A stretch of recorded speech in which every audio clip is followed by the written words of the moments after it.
Salam Bapak Ibu dan jemaat yang dikasihi Tuhan Yesus Kristus. Pada pagi hari ini kita akan merenungkan firman Tuhan dari seorang tokoh yaitu Raja Saul. Adapun temanya adalah merosot dan hancur. Teks atau natsnya diambil dari 1 Samuel 28 ayat 1 sampai 20. 1 Samuel 28 ayat 1 sampai 20. Adapun yang akan kita renungkan sebagai kunci dari perenungan kita itu di dalam 1 Samuel 28 ayat yang ke-6. Demikianlah sabda Tuhan. Dan Saul bertanya kepada Tuhan, tetapi Tuhan tidak menjawab dia, baik dengan mimpi, baik dengan Urim, baik dan perantaraan para nabi. Bapak Ibu jemaat yang dikasihi Tuhan Kristus, Tuhan menyediakan berkat dan pemulihan bagi anak-anaknya. Dan secara terperinci berkat-berkat itu bisa kita baca di dalam Ulangan pasal 28 ayat 1 sampai 4. Dari berkat-berkat itu, salah satunya adalah dikatakan dalam ayat yang ke-13, Tuhan akan mengangkat engkau menjadi kepala dan bukan menjadi ekor. Engkau akan tetap naik dan bukan turun. Banyak orang Kristen yang mengklaim janji Tuhan ini tanpa memperhatikan lebih dahulu kelanjutan dari ayat ini. Dikatakan bahwa apabila engkau mendengar perintah Tuhan Allahmu yang kusampaikan kepadamu pada hari ini, kau lakukan dengan setia, dan apabila engkau tidak menyimpang ke kanan atau ke kiri dari segala perintah yang kuberikan kepadamu pada hari ini dengan mengikuti Allah lain dan beribadah kepadanya. Ulangan 28 ayat 13 sampai 14. Raja Saul adalah salah satu contoh orang yang justru mengalami kemunduran atau kemerosotan dalam hidupnya. Sebelumnya, Saul adalah seorang raja Israel yang diurapi Tuhan.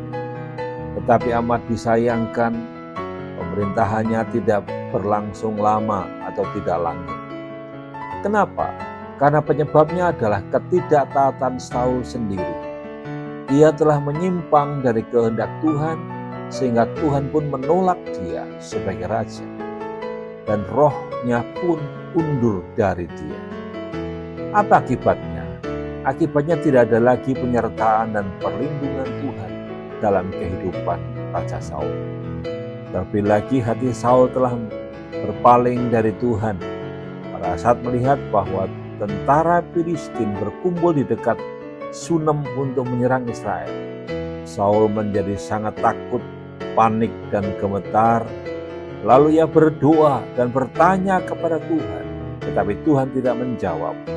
Raja Saul menjadi sangat panik, apalagi Samuel yang diharapkan ternyata sudah meninggal dunia, sehingga tidak ada lagi petunjuk dari Tuhan untuk menghadapi orang Filistin tersebut.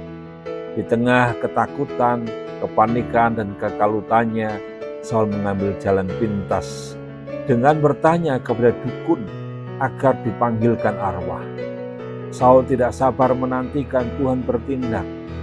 Sangat jelas di sini bahwa apa yang dilakukan Saul itu merupakan kekejian bagi Tuhan. Dan akibatnya, perlahan tetapi pasti, hidup Saul semakin merosot dan menjadi hancur.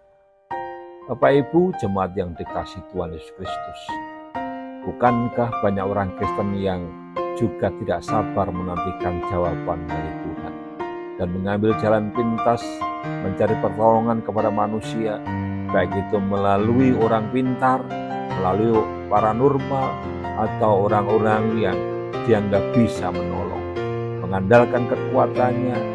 Inilah yang seringkali terjadi. Bila kita tidak ingin mengalami nasib tragis seperti Saul, mari kita mengandalkan Tuhan. Kita menantikan Tuhan. Mari kita segera berbalik dan bertobat, karena Tuhan selalu memberikan kesempatan kepada kita dan Dia tidak pernah mengecewakan kita. Bapak Ibu, Jangan sampai Tuhan murka, lalu Dia meninggalkan kita untuk selama-lamanya. Selamat beraktivitas, Tuhan memberkati apa yang kita kerjakan hari ini. Haleluya, amin.